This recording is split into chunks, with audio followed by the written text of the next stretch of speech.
The Democratic National Committee is struggling to raise money, and that's according to a new bombshell report in Politico. And it also turns out that the Democratic establishment is still paying off expenses from Kamala Harris's failed presidential run. So this story is amazing. I highly recommend you read it. Again, it's in Politico, but here's what they're reporting. By the end of June, the Republican National Committee had $80 million on hand, compared to just $15 million for the Democratic National Committee. Now, we should note that other parts of the Democratic establishment or apparatus aren't having the exact same problems. So for instance, Democrats and Republicans have about the same amount of cash in their House and Senate campaign arms, which is important because we're getting closer to the midterm election and that's what matters the most. So what's going on with the DNC specifically? Well, according to Politico, major Democratic donors have withheld money this year amid skepticism about the party's direction, while the small dollar donors who have long been a source of strength are not growing nearly enough to make up the gap. And look, when it comes to the major Democratic donors or any donor who's like, I don't know, what do the Democrats even stand for? I agree. What do they stand for? What is their identity? What is the Democratic Party fighting for? What are their values? I genuinely don't know. I genuinely don't know.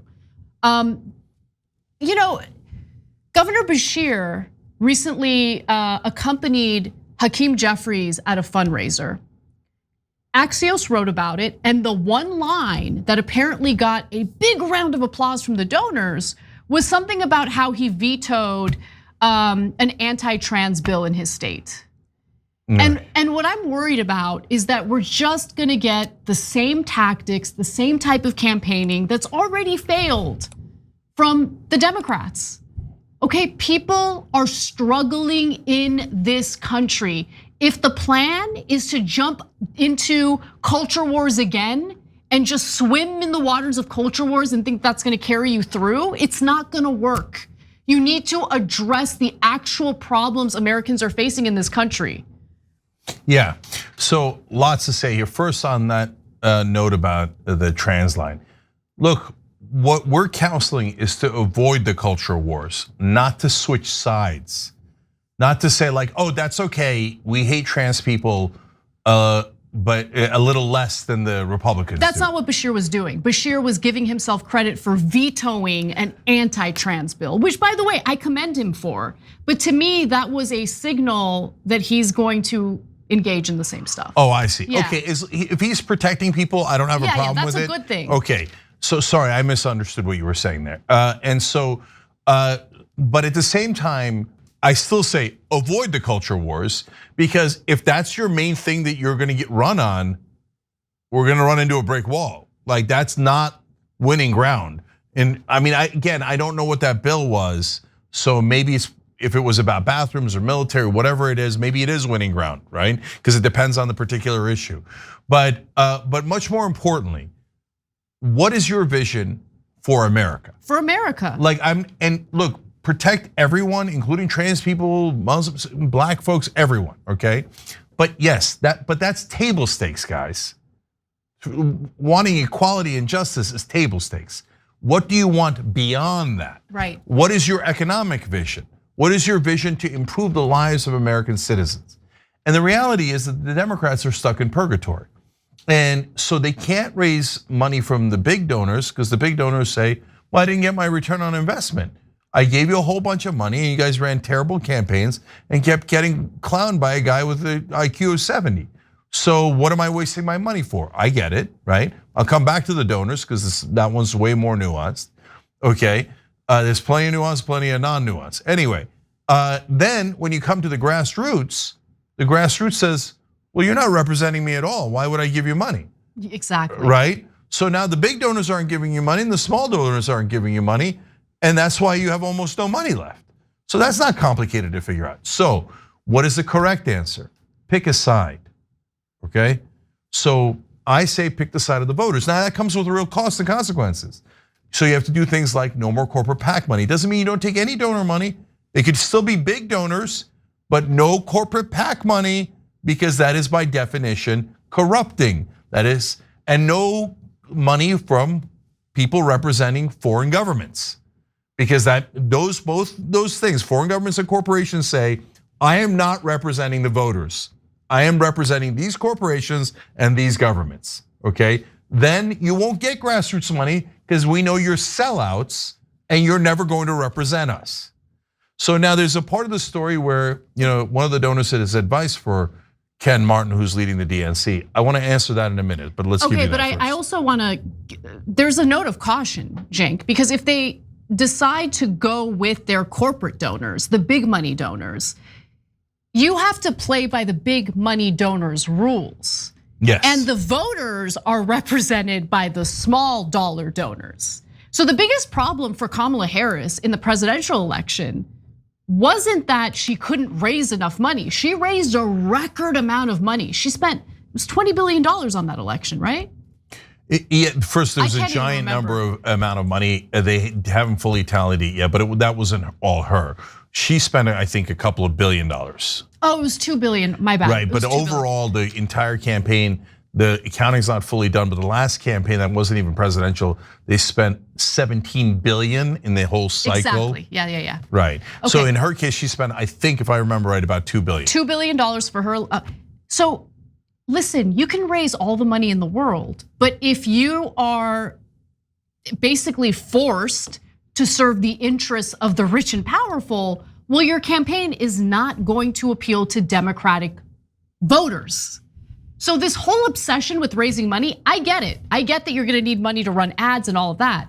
But what's more important is to not be, essentially hindered by all of these demands by the donors who don't represent the interests of the voters. This is a unique problem to the Democratic Party because the Democratic Party and the Democratic voters want something different in terms of economic policy from what the Republican voters want. But I just feel like the Democratic Party just doesn't realize this. And by the way, even with all the money that Kamala Harris raised, she left with a massive debt that the DNC has been paying back. So let's get to that. The party has quickly churned through the money it has raised in the first half of this year, including spending more than $15 million this year to pay off lingering expenses from Kamala Harris's presidential campaign. Total disaster. Now, an anonymous Democratic donor, donor and advisor, told Politico that donors see the DNC as rudderless, off message, and leaderless. Those are the buzzwords I keep hearing over and over again. If DNC chair Ken Martin really wanted to impress donors, he'd go do 20 or 30 salon events with donors and let them yell at him. If you take that on the chin, make some changes, then I think we could see some movement, but he's not going to do that. So that's the point that's the advice one anonymous advisor gave to the Democratic Party and to Politico. So what do you think, Cenk? Do you think that's all it would take? Like just have Ken Martin take a little bit of abuse from the big money donors and then it'll be fine? Yeah, so that's the exact opposite of what he should do. And let me explain. So there are different types of donors. That's why I said earlier it's a little bit nuanced. So if you're taking money from like, let's say AIPAC, which represents Israel, or Israeli interests, well, there's no redeeming quality to that. That's basically a pledge that the politician is making to serve Israel instead of America.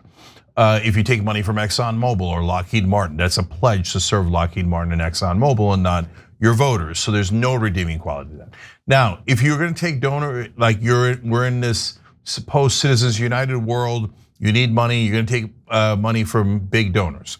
Okay, well, that's not banned in anything, right? Including even the progressive groups. Okay, so now those folks, some of them have nefarious purposes. Oh, I want lower taxes, etc. But a lot of them have good purposes if they're on the Democratic side. They care about social issues, they care about justice, X, Y, Z, right? So if you want to listen to some of them, no problem. But if you're listening to ExxonMobil, by definition, it's wrong, okay?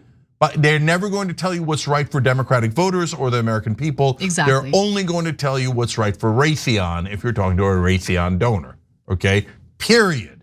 So now the second part is, okay, well, what happens when you talk to the donors that are relatively good people who are trying to help get to the right place. Ken Martin shouldn't be getting yelled at by them. He should yell at them, okay? Not because I don't like those people. I know some of them, and some of them are good, very good people, okay? But why do you need to yell at them? To snap them out of it. Because what they're looking for is a highly educated elitist who went to is a double Ivy or went to Stanford 3 times, super eloquent, and will tell you all the reasons why they care about social issues. And then they've been trained because of the corporate PAC money that the other donors don't even really understand, right? Or realize. They've been trained by those guys who give more money to give you word salads to appease you. And then you pick the elitist guy and we lose elections. And not only the elitist guy that people generally don't like to begin with, okay? But then also one that never ever delivers. And those donors are genuinely, the good guy donors in the Democratic Party are genuinely confused. Like confused as to why don't you guys ever deliver? Because they took a much larger check from ExxonMobil or whichever, in the case of Democrats, less so these days with the oil companies. They still, a lot of them take it, but they used to be more equal, now the Republicans take more. But if you take a different, like defense contractors, no, AIPAC, no, they take just as much as the Republicans and sometimes more, right? So, but those donors, the other normal donors, don't know that Buttigieg took way more from those corporate donors and the foreign government donors. So they're like, I don't get why we send Democrat after Democrat and they never do what we told them to do. That's because it's corruption, and no one ever tells you that because they're always too busy kissing donor ass. You should treat them like grown-ups and be honest with them. We're losing elections because we're perceived as the status quo protecting elitists who never get anything done. 100%. Okay, and if you keep going in that direction, you'll send good money after bad, okay? And all your money will do is lead to more and more losses. You have to turn around. If you don't turn around, we're never gonna fix this thing. Every time you ring the bell below, an angel gets his wings. Totally not true, but it does keep you updated on our live shows.